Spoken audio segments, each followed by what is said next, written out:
Welcome back to the big show at Celebrity Radio. We're here with you talking to the biggest stars, and Jameela Jamil is with us. How are you? I'm good, how are you? Oh, I'm delicious, and it's all the better for talking to you because you're gorgeous and you're talented. You're a star of the big screen, the small screen. You're an inspirational speaker. Who's paid you? Who's been paying you to say all of these things? Well, your PR people, they've paid me an absolute fortune, so I've got to deliver. You know, that's the thing. The great thing I love about you is you're so 2013. You've got to do a lot of stuff to be successful these days, haven't you? Yes, absolutely. It's a hustle. It's an endless hustle. Did you know that when you were young, or is that something that you've been trained to sort of do? Because there aren't many people who can do as many things as well as you can. No, I think I did learn that quite young because I left school at 17, and so I didn't really have the same experiences that other people my age had, so I sort of had to learn on the ground how to work my way up. So you just learn that you have to prove yourself, and it's a very adult world to go into, especially when you're very young and you're dealing with learning who you are emotionally and trying to figure out what it is that you actually want to do with the rest of your life. So it's a lot to take on, but I think it's the best way to learn is via actual work experience. And no matter how much people tell you what you need to know, it's actually doing it that'll teach you. And then, of course, there's so many other factors now in life, aren't there? There's the fact that nobody's got any money, drugs are everywhere, they can't get a job. I mean, for young people, I can't help but just feel sorry for them because they've got everything against them, really. Definitely. And also they're so massively neglected. It just feels like everyone just expects them to find their way. But I think everything's summed up sort of by the words no ball games. Like they're being shunned from society, teenagers.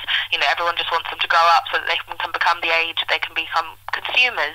And so no one's actually paying attention to the fact that these are our future leaders. These are our future, workforces. These are the people who are going to bring in the money to create our economy. If we don't nurture them, our country is, it's going to be devastated. And then there's a bigger issue, like BBC Radio 1, who you work for. Why does their music make my nose bleed? I'm too old, aren't I? That's the thing. I wouldn't say you're too old. I'm sure you'd like some songs on Radio 1, but the thing is that we cover every single spectrum of music. We cover, we cover every single genre because we're trying to please everyone. Well, you know what? The thing is that you've got Magic, and you've got Smooth, and you've got Radio 2, and Radio 4, and Radio 6, and Hot, and all of these other, and Absolute. And there are lots of stations that cater towards people who aren't between the ages of like 11 and 24 or whatever, or 39. So the fact is, I think it's amazing to have a station that really concentrates on nurturing the youth about culture. I think that's nothing to shy away from because there are a multitude of stations targeted predominantly at older people. Yeah, and of course the one that's aimed at me is the Betty Ford Clinic in-house radio. Very, very... Very, very good, though.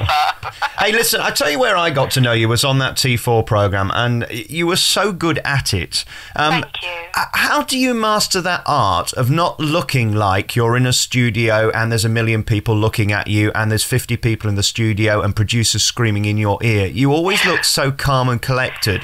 That's sort of the swan theory, isn't it? That you've got to sort of look calmer than you really are. Oh, definitely. It's constant. Well, the weirdest thing about television is the fact that you're pretending to be yourself, but you're actually this incredibly heightened version of yourself. You're very amped up, you're louder, you're more animated, and at the same time you're being distracted left, right and centre, just having to kind of pretend that you've maintained your focus. Radio is even worse because you're there manning a desk that sort of resembles the Starship bloody Enterprise and at the same time trying to keep composed and say nice things about Pitbull. Yes. When you don't always want to. So the point is that it's the sort of skill that you learn, and I think the best advice I was ever given was at my first audition, where someone told me just to look down the barrel and said, just pretend that the microphone or that the television, that the camera is your friend. Talk to it as though you were talking to a friend, telling a friend what you're going to be doing today.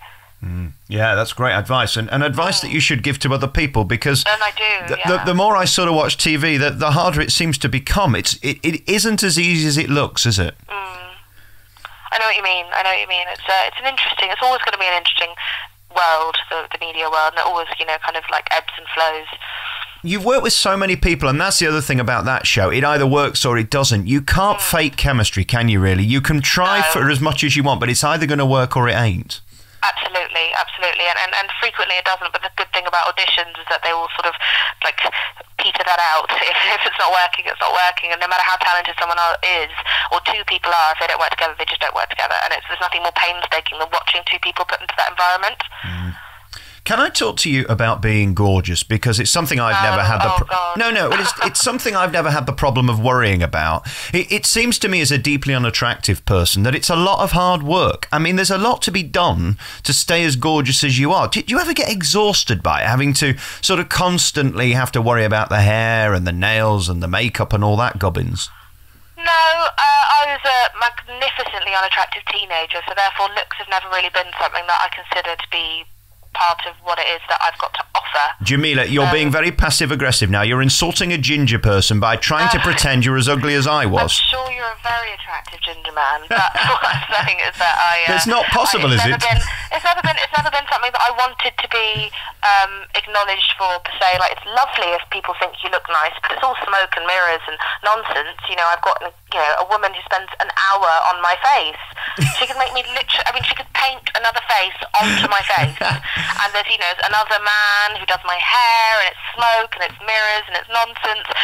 So it's just if that was what I walked into the studio thinking that I had to offer, I would be very quickly dismissed, especially as I'm a radio presenter now. Yes, it's almost pointless, isn't it? It's entirely redundant. I'm just thinking, the idea of a woman spending an hour on my face seems quite nice after all that, just saying that it was all nonsense. That sounds so wrong, yeah. Yes, it slightly did. The great thing you've become now is this ambassador for young people, which is what you're on to talk about today, really. And it does seem to matter to you. Is that because through Radio 1 and T4, you've sort of seen how frustrating it can be to be young and have nowhere to go? No, I wouldn't say it's via media. I'd say it's just via work experience. I was 22 when I started in television, so I had a good 5 years of actually working my way up as a child from an underprivileged background. So the thing is that it's come from a very personal place of having actually experienced it and there having never been anything like this around when I was younger. I'm so excited that this now, is a part of our society potentially, and the fact that, as it is this year, they're going to give perhaps 50,000 opportunities in businesses across the UK to young people, and within 3 years they're hoping for that number to become 1 million. That's incredible. Yeah, it is. And they're using online to sort of promote it, which of course is the perfect way because all the kids are online, aren't they? Well, exactly. So all you have to do is go to www.barclayslifeskills.com. But remember, it's not just beneficial for the children, it's mutually beneficial for the companies, for the businesses, because they find it so hard to actually find people who are, especially entry-level candidates with basic workplace skills. You're learning about how to budget, how to finance, self-esteem, how to present yourself well in an interview, things that normally takes years of just trial and error, and they're being given that as a sort of crash course so that they're walking in completely armed for what is an incredibly intimidating situation when you are new to the working world. I saw a bit of that Hilary Devey programme the other night, and what was so sad was one kid said that he'd sent 100 letters sort of begging for work and didn't even get a reply. I mean, you can fall down at so many hurdles. You've almost got to be perfect straight away so that if you do get an opportunity, you don't screw it up. Well, this is just it, and this is what this does. It arms you with being as close to perfect as you can be, considering you come from a background of no experience.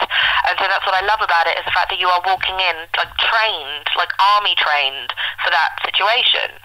Because it's incredibly competitive, and there are nearly 1 million people between 16 to 24 who are unemployed in this country, and that's insane considering there are so many businesses out there struggling to find people. Someone just needs to sort of marry the two, and that's what I think Barclays are trying to do with the Life Skills programme. You make a good point there, actually. That's one of the biggest frustrations, isn't it? That it seems like the businesses say they can't get people who are good enough and young people say they can't find work. So this is sort of that... You just need to bring the two of them together. I think you'll find the showbiz term is conduit, isn't it? Let's bring them together. Do you like that? Yes, I do. I bet you thought I was thick when we started this, didn't you? No, not at all. Hey, listen, just very finally, congratulations again on everything. I mean, I'm just reading through your CV. Fashion is such a big part of your life. Of course it is, because that's what the kids are all into. That's sort of been the backbone of your career through T4 and Radio 1 and the magazines. But again, I just want to really compliment you on the array of work that you do and the fact that you're still doing it. It's brilliant that you're in print, you're on radio, you do TV. I mean, you've got the dream career, haven't you, really? If anybody's going to tell kids how to get a job, you're the woman to do it. Well, I've just worked incredibly hard, and I've never entertained the idea that you cannot do what you set out to if you try hard enough, if you work hard enough. And like I said, you know, when we were talking earlier on about the cosmetic side of perhaps my career, most of what I do now is, in fact, I'd say 90% of my career is writing for publications or radio. So it just goes to show that you don't need to, you know, live within a stereotype or within a pigeonhole. You just have to go for what you want and give everything you've got to it. And very finally, you would never consider dating an ugly ginger man like me, would you? I'm afraid I'm taken. Oh, there you are. That's what they all say. Hey, listen, really great talking to you today. Jameela Jamil is our special guest. And let me give you those details again. If you want to find out about this way of getting back into work and getting the life skills for work week, you can go to barclayslifeskills.com. That's the website, and find out more. Jameela, thank you so much for coming on the programme. Thank you for having me. All right, love.